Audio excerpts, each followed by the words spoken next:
ആയുർവേദത്തിൽ പഞ്ചകർമ്മ ചികിത്സ തന്നെയാണ് സോറിയാസിസിനും ഒപ്പം തന്നെ സോറിയാറ്റിക് ആർത്രൈറ്റിസിനും ചെയ്യേണ്ടത് എന്നുള്ള കാര്യത്തിൽ സംശയമില്ല.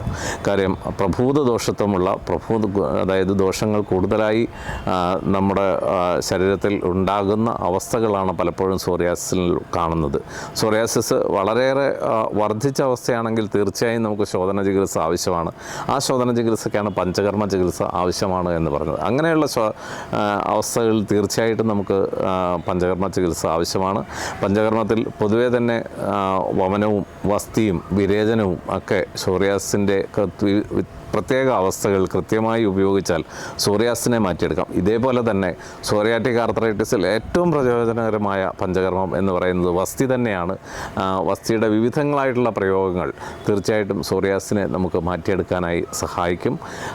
ആയുർവേദ ചികിത്സയിലൂടെ സോറിയാറ്റിക് ആർത്രൈറ്റിസിനെ വളരെ ഭംഗിയായി നമുക്ക് മാറ്റിയെടുക്കാൻ കഴിയും. വേദന എന്ന് പറയുന്നത് ഒരുപക്ഷെ ചെറിയ വേദനയാണ്, നമുക്ക് ചെറുതായി തുടങ്ങിയിട്ടേ ഉള്ളൂ. സോറിയാസിൻ്റെയും ലക്ഷണങ്ങൾ അത്രമാത്രമൊന്നും ഇല്ല എന്നുണ്ടെങ്കിൽ മരുന്നുകൾ മാത്രം മതിയാകും.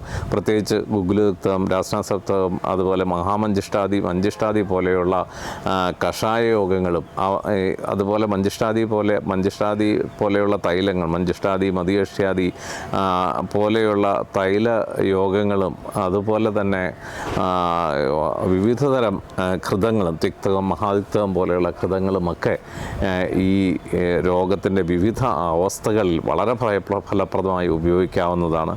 ഒപ്പം തന്നെ കൈശരോ ഗുഗ്ഗുലു, സിംഹനാഥ ഗുഗ്ഗുലു പോലെയുള്ള ഗുഗ്ഗുലു പ്രയോഗങ്ങൾ ഈ സോറിയാറ്റിക് ആർത്രൈറ്റിസിൻ്റെയും ചികിത്സയിൽ വളരെ ഭംഗിയായി ഉപയോഗിച്ചു വരുന്നു.